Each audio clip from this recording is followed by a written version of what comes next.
কেউ ফিরিস্তা ছিলেন না, মুখে হাত দিয়ে বলতে পারবেন না আপনারা ফিরিস্তা ছিলেন।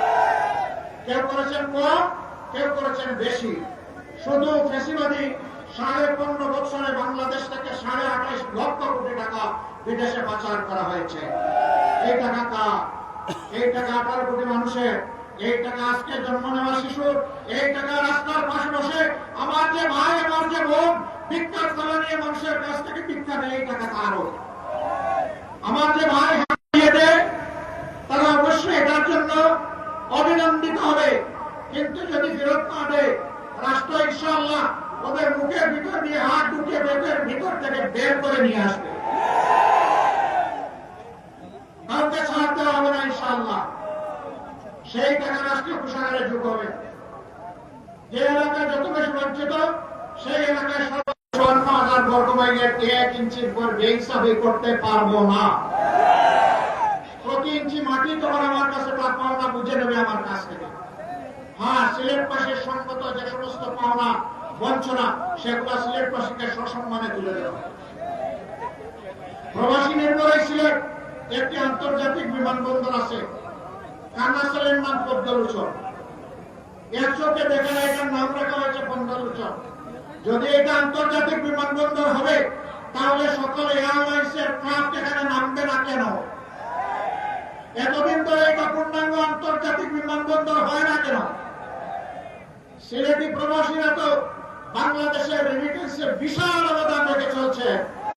ইনশাআল্লাহ এই উসমানী আন্তর্জাতিক বিমানবন্দর নামে নয়, কামে পূর্ণাঙ্গ হবে ইনশাআল্লাহ।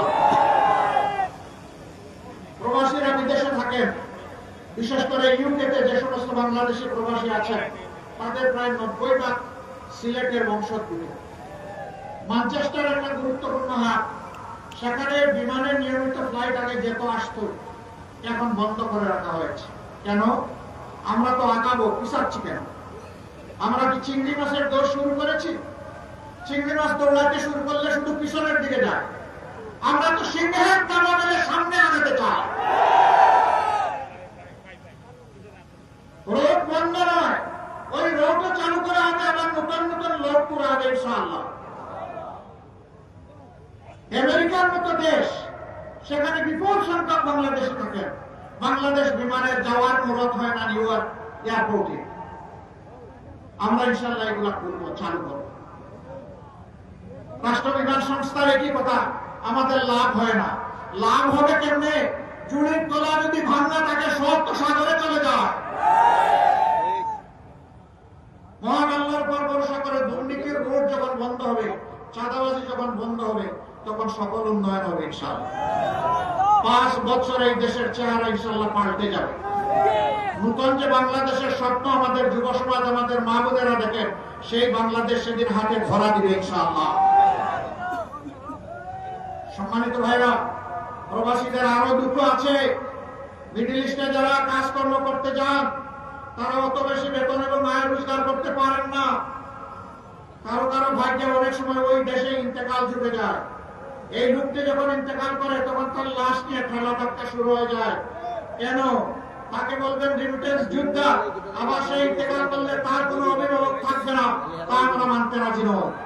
ইনশাআল্লাহ রাষ্ট্রীয় খরচে বিদেশে যারা ইন্তেকাল করবেন, যাদের সেই সামর্থ্য নাই, অতি সম্মানের সাথে তাদের লাশ আমরা কাঁধে করে দেশে বহন করে নিয়ে আসবো ইনশাআল্লাহ। শুধু তাই না, বিদেশে প্রবাসে গিয়ে যারা আয় রোজগার করার আগে দুনিয়া থেকে বিদায় নেন, তাদের বিষয়টাকে মানবিক দৃষ্টি থেকে গ্রহণ করা হবে এবং তাদেরও পরিবারের দায়িত্ব নেবে সরকার এবং রাষ্ট্র ইনশাআল্লাহ। ভাইরা, আমাদের ভাইরা প্রণোদনার চাইতে ওই জায়গাগুলো আগে চায়, জানতে চায়। এবার আপনারা জানেন, এই জীবনের প্রথমবারের মতো প্রবাসী ভাই বোনেরা ভোট দেওয়ার সুযোগ পেয়েছেন।